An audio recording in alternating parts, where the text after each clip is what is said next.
One afternoon, a month later, Dorian Gray was reclining in a luxurious armchair in the little library of Lord Henry's house in Mayfair.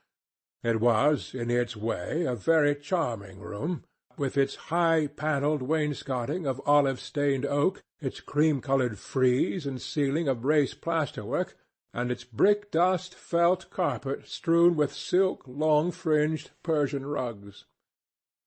On a tiny satin-wood table stood a statuette by Clodion, and beside it lay a copy of Les Cent Nouvelles, bound for Margaret of Valois by Clovis Eve, and powdered with the gilt daisies that queen had selected for her device. Some large blue china jars and parrot tulips were ranged on the mantel-shelf, and through the small leaded panes of the window streamed the apricot-coloured light of a summer day in London. Lord Henry had not yet come in. He was always late on principle, his principle being that punctuality is the thief of time. So the lad was looking rather sulky, as with listless fingers he turned over the pages of an elaborately illustrated edition of Manon Lescaut that he had found in one of the bookcases. The formal, monotonous ticking of the Louis XIV clock annoyed him. Once or twice he thought of going away. At last he heard a step outside, and the door opened. "How late you are, Harry!" he murmured. "I am afraid it is not Harry, Mr. Gray," answered a shrill voice. He glanced quickly round and rose to his feet. "I beg your pardon. I thought—" "You thought it was my husband. It is only his wife. You must let me introduce myself. I know you quite well by your photographs. I think my husband has got 17 of them." "Not 17, Lady Henry." "Well, 18, then. And I saw you with him the other night at the opera." She laughed nervously as she spoke, and she watched him with her vague forget-me-not eyes. She was a curious woman, whose dresses always looked as if they had been designed in a rage and put on in a tempest. She was usually in love with somebody, and, as her passion was never returned, she had kept all her illusions. She tried to look picturesque, but only succeeded in being untidy.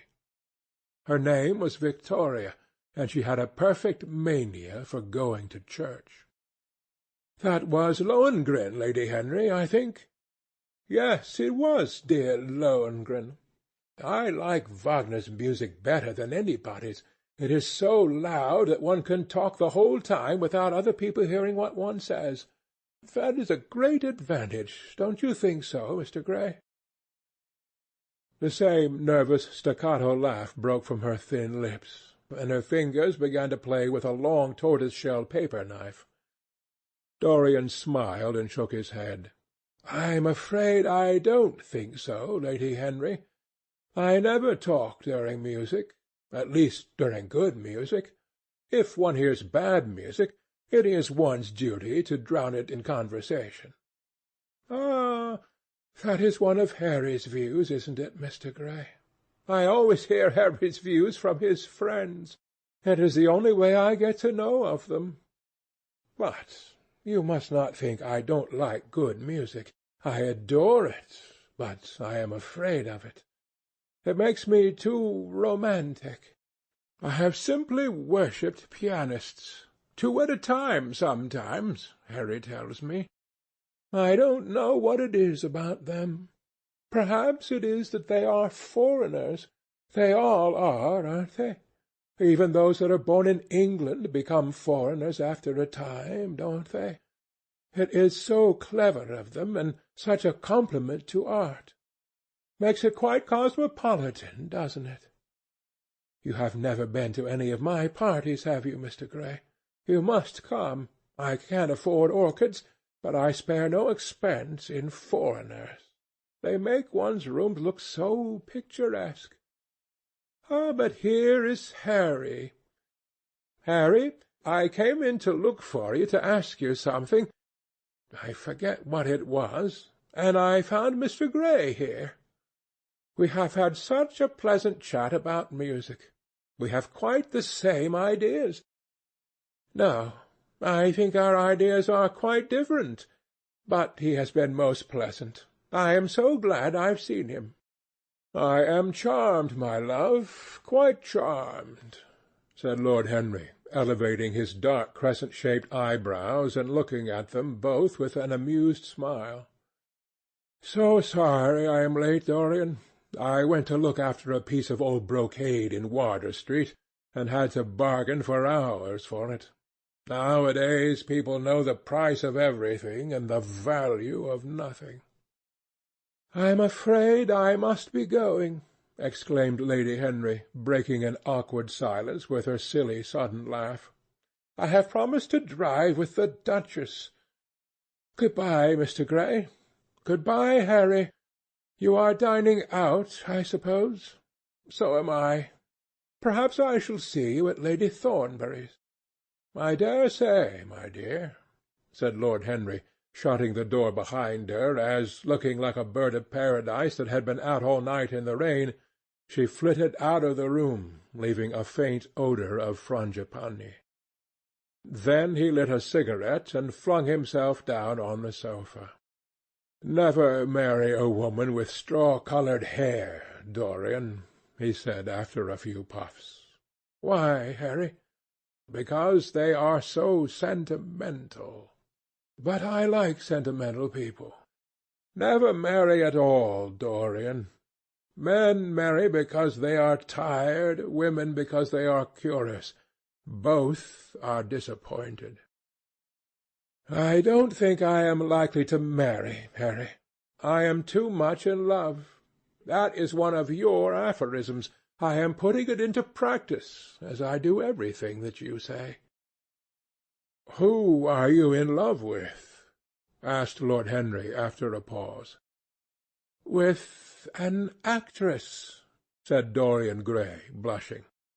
Lord Henry shrugged his shoulders. "That is a rather commonplace debut." "You would not say so if you saw her, Harry." "Who is she?" "Her name is Sibyl Vane." "Never heard of her." "No one has.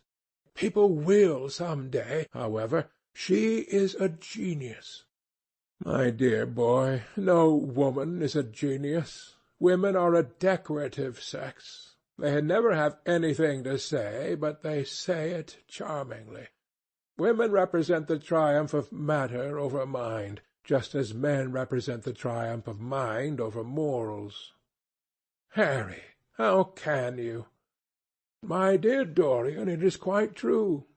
I am analyzing women at present, so I ought to know. The subject is not so abstruse as I thought it was. I find that ultimately there are only two kinds of women, the plain and the coloured. The plain women are very useful. If you want to gain a reputation for respectability, you have merely to take them down to supper. The other women are very charming. They commit one mistake, however. They paint in order to try and look young. Our grandmothers painted in order to try and talk brilliantly. Rouge and esprit used to go together. That is all over now. As long as a woman can look 10 years younger than her own daughter, she is perfectly satisfied. As for conversation, there are only 5 women in London worth talking to, and 2 of these can't be admitted into decent society. However, tell me about your genius. How long have you known her?" "Ah, Harry, your views terrify me." "Never mind that. How long have you known her?" "About 3 weeks." "And where did you come across her?" "I will tell you, Harry, but you mustn't be unsympathetic about it. After all, it never would have happened if I had not met you. You filled me with a wild desire to know everything about life. For days after I met you, something seemed to throb in my veins. As I lounged in the park or strolled down Piccadilly, I used to look at every one who passed me and wonder, with a mad curiosity, what sort of lives they led. Some of them fascinated me. Others filled me with terror. There was an exquisite poison in the air. I had a passion for sensations. Well, one evening, about 7 o'clock, I determined to go out in search of some adventure. I felt this grey, monstrous London of ours, with its myriads of people, its sordid sinners, and its splendid sins, as you once phrased it, must have something in store for me. I fancied 1,000 things. The mere danger gave me a sense of delight. I remembered what you had said to me on that wonderful evening when we first dined together, about the search for beauty being the real secret of life. I don't know what I expected, but I went out and wandered eastward, soon losing my way in a labyrinth of grimy streets and black grassless squares. About 8:30 I passed by an absurd little theatre, with great flaring gas-jets and gaudy playbills. A hideous Jew, in the most amazing waistcoat I ever beheld in my life, was standing at the entrance, smoking a vile cigar. He had greasy ringlets, and an enormous diamond blazed on the centre of a soiled shirt. "Have a box, my lord?" he said, when he saw me, and he took off his hat with an air of gorgeous servility. There was something about him, Harry, that amused me. He was such a monster. You will laugh at me, I know, but I really went in and paid a whole guinea for the stage-box. To the present day I can't make out why I did so, and yet if I hadn't, my dear Harry, if I hadn't, I should have missed the greatest romance of my life. I see you are laughing. It is horrid of you." "I am not laughing, Dorian.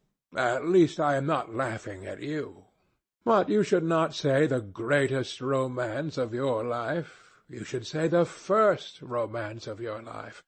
You will always be loved, and you will always be in love with love. A grand passion is the privilege of people who have nothing to do. That is the one use of the idle classes of a country. Don't be afraid. There are exquisite things in store for you. This is merely the beginning." "Do you think my nature so shallow?" cried Dorian Gray angrily. "No, I think your nature so deep." "How do you mean?" "My dear boy, the people who love only once in their lives are really the shallow people. What you call their loyalty and their fidelity, I call either the lethargy of custom or their lack of imagination. Faithfulness is to the emotional life what consistency is to the life of the intellect, simply a confession of failure. Faithfulness. I must analyze it some day. The passion of property is in it. There are many things that we would throw away if we were not afraid that others might pick them up. But I don't want to interrupt you. Go on with your story." "Well, I found myself seated in a horrid little private box, with a vulgar drop scene staring me in the face. I looked out from behind the curtain and surveyed the house. It was a tawdry affair, all cupids and cornucopias, like a third-rate wedding-cake. The gallery and pit were fairly full, but the 2 rows of the dingy stalls were quite empty, and there was hardly a person in what I suppose they called the dress-circle. Women went about with oranges and ginger beer, and there was a terrible consumption of nuts going on. It must have been just like the palmy days of the British drama. Just like, I should fancy, and very depressing. I began to wonder what on earth I should do when I caught sight of the playbill. What do you think the play was, Harry?" "I should think The Idiot Boy, or Dumb but Innocent. Our fathers used to like that sort of piece, I believe. The longer I live, Dorian, the more keenly I feel that whatever was good enough for our fathers is not good enough for us. In art, as in politics, les grands-pères ont toujours tort. This play was good enough for us, Harry. It was Romeo and Juliet. I must admit that I was rather annoyed at the idea of seeing Shakespeare done in such a wretched hole of a place. Still, I felt interested in a sort of way. At any rate, I determined to wait for the first act. There was a dreadful orchestra, presided over by a young Hebrew who sat at a cracked piano that nearly drove me away. But at last the drop scene was drawn up, and the play began. Romeo was a stout, elderly gentleman, with corked eyebrows, a husky tragedy voice, and a figure like a beer-barrel. Mercutio was almost as bad. He was played by the low comedian who had introduced gags of his own and was on most friendly terms with the pit. They were both as grotesque as the scenery, and that looked as if it had come out of a country booth. But Juliet! Harry, imagine a girl hardly 17 years of age, with a little flower-like face, a small Greek head with plaited coils of dark brown hair, eyes that were violet wells of passion, lips that were like the petals of a rose. She was the loveliest thing I had ever seen in my life. You said to me once that pathos left you unmoved, but that beauty, mere beauty, could fill your eyes with tears. I tell you, Harry, I could hardly see this girl for the mist of tears that came across me. And her voice! I never heard such a voice. It was very low at first, with deep mellow tones that seemed to fall singly upon one's ear. Then it became a little louder, and sounded like a flute or a distant oboe. In the garden scene it had all the tremulous ecstasy that one hears just before dawn when nightingales are singing. There were moments later on when it had the wild passion of violins. You know how a voice can stir one. Your voice and the voice of Sibyl Vane are two things that I shall never forget. When I close my eyes I hear them, and each of them says something different.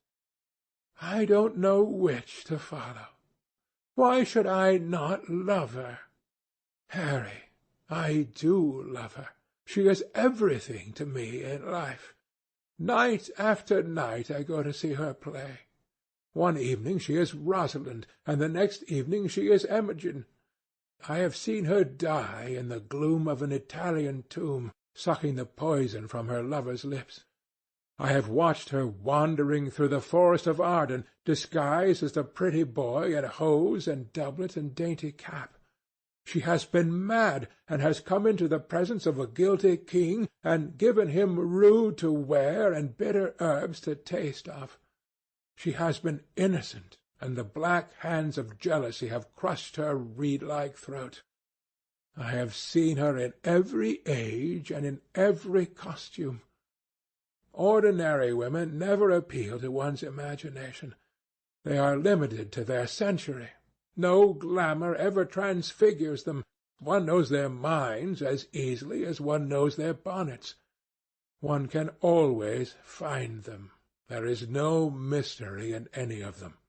They ride in the park in the morning, and chatter at tea-parties in the afternoon. They have their stereotyped smile and their fashionable manner. They are quite obvious. But an actress! How different an actress is! Harry, why didn't you tell me that the only thing worth loving is an actress? Because I have loved so many of them, Dorian. Oh, yes, horrid people with dyed hair and painted faces. Don't run down dyed hair and painted faces. There is an extraordinary charm in them, sometimes, said Lord Henry. I wish now I had not told you about Sibyl Vane. You could not have helped telling me, Dorian. All through your life you will tell me everything you do. Yes, Harry, I believe that is true. I can't help telling you things. You have a curious influence over me. If I ever did a crime, I would come and confess it to you.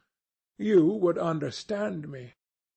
People like you, the wilful sunbeams of life, don't commit crimes, Dorian.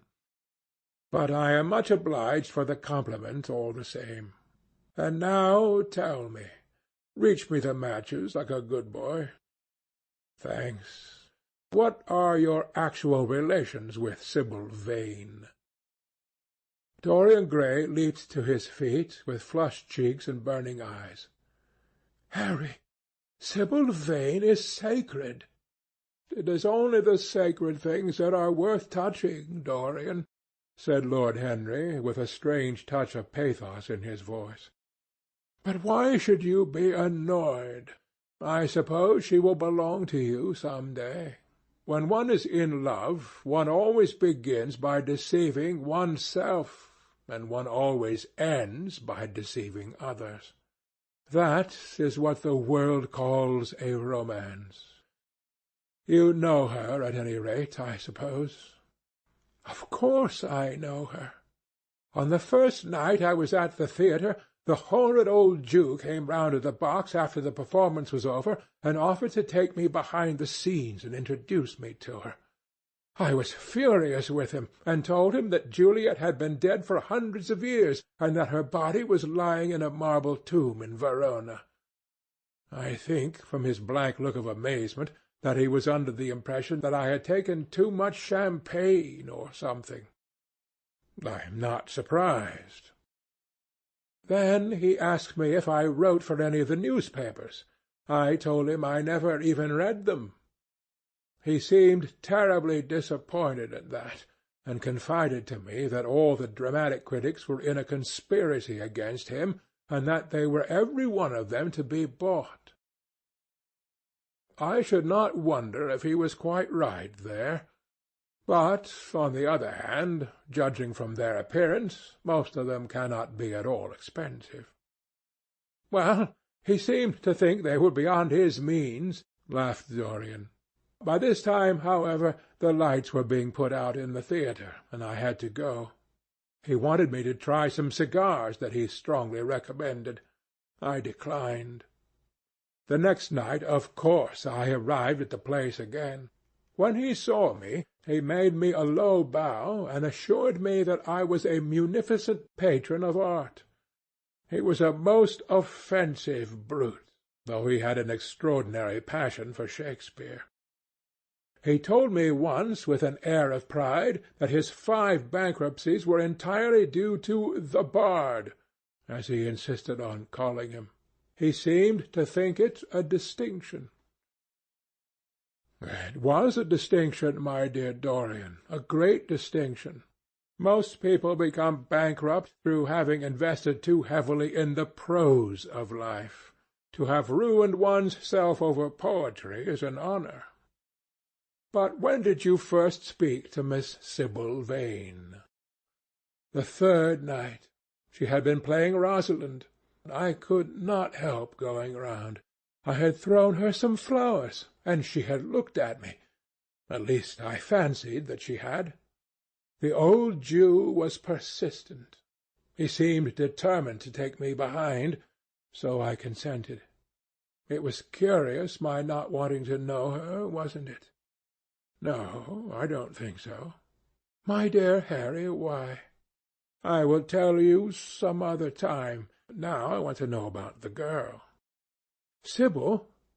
Oh, she was so shy and so gentle. There is something of a child about her.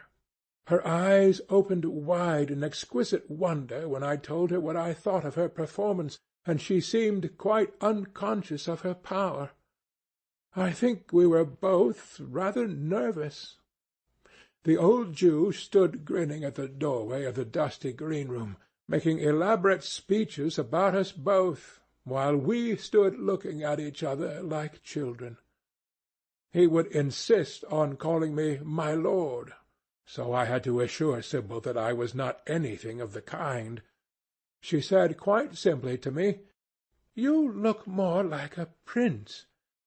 I must call you Prince Charming." Upon my word, Dorian, Miss Sibyl knows how to pay compliments. You don't understand her, Harry. She regarded me merely as a person in a play. She knows nothing of life. She lives with her mother, a faded, tired woman who played Lady Capulet in a sort of magenta dressing-wrapper on the first night, and who looks as if she had seen better days. I know that look. It depresses me, murmured Lord Henry, examining his rings. The Jew wanted to tell me her history, but I said it did not interest me. You were quite right. There is always something infinitely mean about other people's tragedies. Sibyl is the only thing I care about. What is it to me where she came from? From her little head to her little feet, she is absolutely and entirely divine. Every night of my life I go to see her act, and every night she is more marvellous. That is the reason, I suppose, that you never dine with me now. I thought you must have some curious romance on hand. You have, but it is not quite what I expected. My dear Harry, we either lunch or sup together every day, and I have been to the opera with you several times, said Dorian, opening his blue eyes in wonder. You always come dreadfully late. Well, I can't help going to see Sibyl play, he cried, even if it is only for a single act. I get hungry for her presence, and when I think of the wonderful soul that is hidden away in that little ivory body, I am filled with awe. You can dine with me tonight, Dorian, can't you? He shook his head. Tonight she is Imogen, he answered, and tomorrow night she will be Juliet. When is she Sibyl Vane? Never. I congratulate you. How horrid you are! She is all the great heroines of the world in one. She is more than an individual. You laugh, but I tell you she has genius. I love her, and I must make her love me. You, who know all the secrets of life, tell me how to charm Sibyl Vane to love me. I want to make Romeo jealous. I want the dead lovers of the world to hear our laughter and grow sad.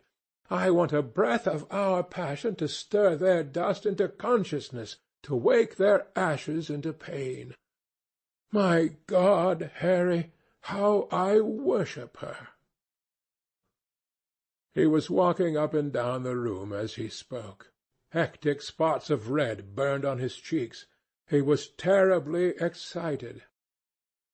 Lord Henry watched him with a subtle sense of pleasure. How different he was now from the shy, frightened boy he had met in Basil Hallward's studio. His nature had developed like a flower, had borne blossoms of scarlet flame.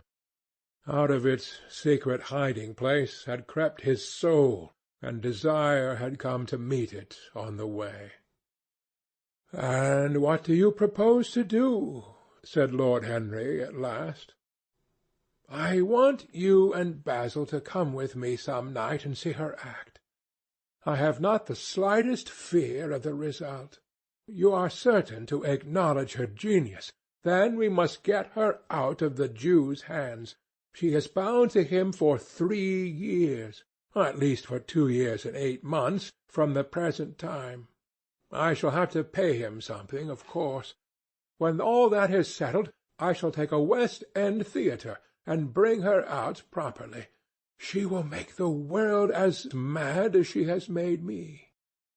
"That will be impossible, my dear boy." "Yes, she will. She has not merely consummate art instinct, in her, but she has personality also. And you have often told me that it is personalities, not principles, that move the age. Well, what night shall we go?" "Let me see. Day is Tuesday. Let us fix tomorrow.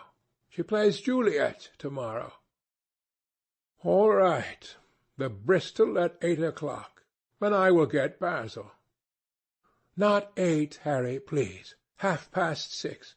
We must be there before the curtain rises. You must see her in the first act, where she meets Romeo." 6:30? What an hour! It will be like having a meat tea, or reading an English novel. It must be 7. No gentleman dines before 7. Shall you see Basil between this and then, or shall I write to him?" "Dear Basil! I have not laid eyes on him for a week. It is rather horrid of me, as he sent me my portrait in the most wonderful frame, specially designed by himself, and though I am a little jealous of the picture for being a whole month younger than I am, I must admit that I delight in it. Perhaps you had better write to him. I don't want to see him alone. He says things that annoy me. He gives me good advice." Lord Henry smiled. "People are very fond of giving away what they need most themselves. It is what I call the depth of generosity." "Oh, Basil is the best of fellows, but he seems to me to be just a bit of a Philistine. Since I have known you, Harry, I have discovered that. Basil, my dear boy, puts everything that is charming in him into his work. The consequence is that he has nothing left for life but his prejudices, his principles, and his common sense. The only artists I have ever known who are personally delightful are bad artists. Good artists exist simply in what they make, and consequently are perfectly uninteresting in what they are. A great poet, a really great poet, is the most unpoetical of all creatures. But inferior poets are absolutely fascinating. The worse their rhymes are, the more picturesque they look. The mere fact of having published a book of second-rate sonnets makes a man quite irresistible. He lives the poetry that he cannot write. The others write the poetry that they dare not realize." "I wonder is that really so, Harry?" said Dorian Gray, putting some perfume on his handkerchief out of a large gold-topped bottle that stood on the table. "It must be, if you say it. And now I am off. Imogen is waiting for me. Don't forget about tomorrow. Good-bye." As he left the room, Lord Henry's heavy lids drooped, and he began to think. Certainly, few people had ever interested him so much as Dorian Gray, and yet the lad's mad adoration of some one else caused him not the slightest pang of annoyance or jealousy. He was pleased by it. It made him a more interesting study. He had been always enthralled by the methods of natural science, but the ordinary subject matter of that science had seemed to him trivial and of no import. And so he had begun by vivisecting himself, as he had ended by vivisecting others.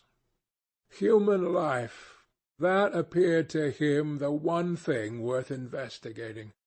Compared to it, there was nothing else of any value. It was true that as one watched life in its curious crucible of pain and pleasure, one could not wear over one's face a mask of glass, nor keep the sulphurous fumes from troubling the brain and making the imagination turbid with monstrous fancies and misshapen dreams.